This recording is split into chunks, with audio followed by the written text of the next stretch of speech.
Welcome to The Explainer. Today we're diving into a really fascinating cycle of destruction and rebirth. We're looking at the ancient text of Genesis, specifically chapters 6 through 11. It's an intense ride, so let's get right into it. So here's a massive question we need to ask ourselves right off the bat. How does a story that literally starts with the complete total annihilation of the Earth ultimately lay the groundwork for humanity's future? I mean, it feels like a total paradox, right? But as we're going to see today, this ancient text actually lays out a highly structured cycle of human failure, followed by a massive divine reset. To make sense of this world-altering epic, our explainer is broken down into 6 key acts. We'll hit the corruption and the calling, surviving the global deluge, the new covenant, the table of nations, the hubris at the tower, and finally, the lineage of Abram. All right, Act 1, the corruption and the calling. The text kicks off this cycle with humanity falling into incredibly deep moral decay, which prompts a major divine intervention. It sets a super grim stage, saying, "The Lord saw how great man's wickedness on the earth had become, and his heart was filled with pain." It's describing a world so full of violence and corruption that the Creator resolves to wipe mankind completely from the face of the earth. But, right in the middle of this absolute global failure, there's one single exception. God decides to save one righteous man, Noah, and his family. Now check out this specific number pulled from the study notes, 120. Scholars actually interpret this as a 120-year period of grace. I mean, think about that timeline for a second. Imagine Noah's monumental task here. He's building this massive ark, maintaining this insane long-term commitment, while the rest of the world just watches him do it for over a century? The text also gives us the actual physical reality of this project with some incredibly precise dimensions. We're talking about a massive floating structure here, 450 feet long, 75 feet wide, and 45 feet high. To put that into perspective, that's roughly the length of a football field and a half, and it's as tall as a 4-story building. And to keep it all watertight, it was sealed tight with pitch, which is like a thick tar, both inside and out. Wildly enough, this is essentially the exact same dimension ratio that modern shipbuilders still use today.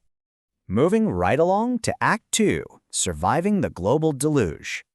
So, the ark is finally finished, Noah's family is inside, the animals are secured, and then the text describes the terrifying unleashing of the floodwaters, and it gives us a very clear timeline of this ordeal. It starts with 40 intense days of surging water, literally bursting from the deep and falling from the sky. After that, for 150 days, the earth just sits there, completely flooded. It's not until the 7th month that the ark finally rests. And honestly, this is the crazy part. It's not until the 10th month that the tops of the mountains even become visible. This wasn't a quick storm. It was a painfully slow, months-long recession of water that would have required some serious patience. Geographically speaking, the text actually grounds this mythic-sounding story in concrete reality. It points to the mountains of Ararat. This is located near present-day Turkey, right near the Tigris and Euphrates rivers. And this is exactly where the narrative says the ark safely touched down after the flood. Which brings us to Act 3, a new covenant established. Imagine stepping out into a radically altered, entirely empty world. The very first thing Noah does is build an altar, and this prompts a major reset in the relationship between God and humanity. The text says God makes a covenant, a formal binding promise, and it's a huge reassurance. God promises that never again will all life be destroyed by floodwaters. The earth's natural order, seed time and harvest, cold and heat, summer and winter, all of that will be preserved. And to top it off, this promise is symbolized by the rainbow, set in the clouds as an everlasting sign.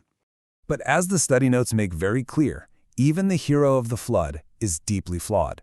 When you contrast his traits, it's pretty striking. Noah had massive strengths, right? Incredible patience. He was faithful, he was obedient. Yet not long after, we see him getting drunk and acting inappropriately in front of his sons. It highlights a really sobering reality.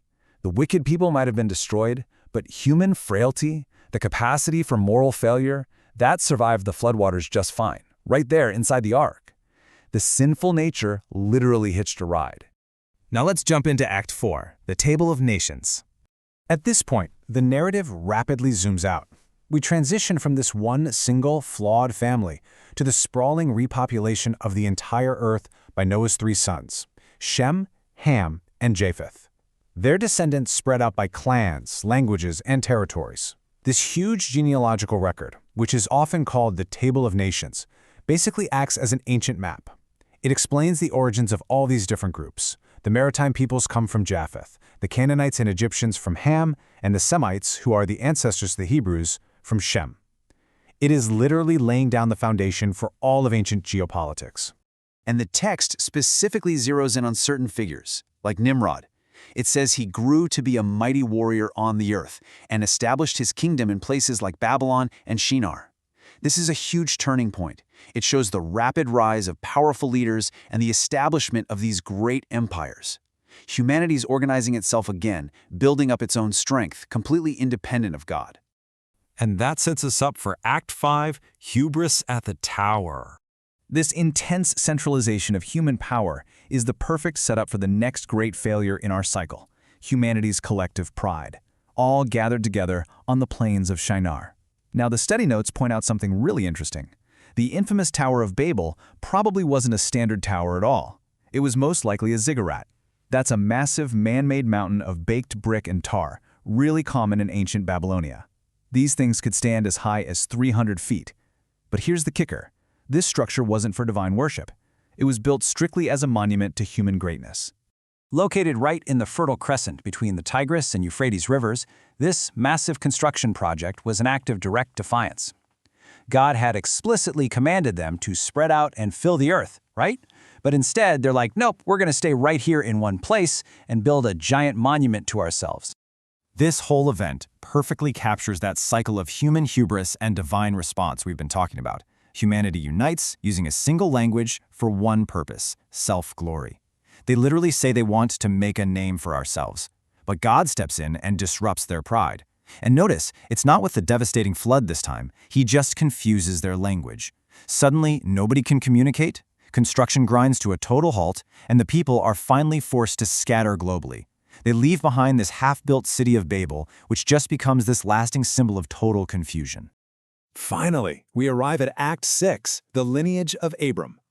Right after that massive scattering at Babel, the pacing of the narrative takes a really dramatic shift. We zoom all the way in from the macro level of global nations straight down to the micro level of one specific family tree. We trace a rapid line through the generations of Shem over hundreds of years until we follow a man named Terah. He takes his family out of Ur of the Chaldeans and they settle in Haran. Then the focus narrows intensely onto Terah's son, Abram, and his wife, Sarai. And the text drops this one, very distinct, absolutely crucial detail: Sarai is barren. They can't have kids. And that leaves us with a pretty provocative thought to wrap up the explainer today. With humanity completely scattered, confused, and totally divided by language, is one seemingly barren family line really going to be enough to change the course of history? As this epic cycle of grand failures and massive divine resets comes to a close, a completely new, much quieter strategy is about to unfold through this one guy, Abram. It is such a brilliant pivot in the story. Thanks so much for exploring these ancient texts with me today. Keep digging into the material, and I'll see you on the next explainer.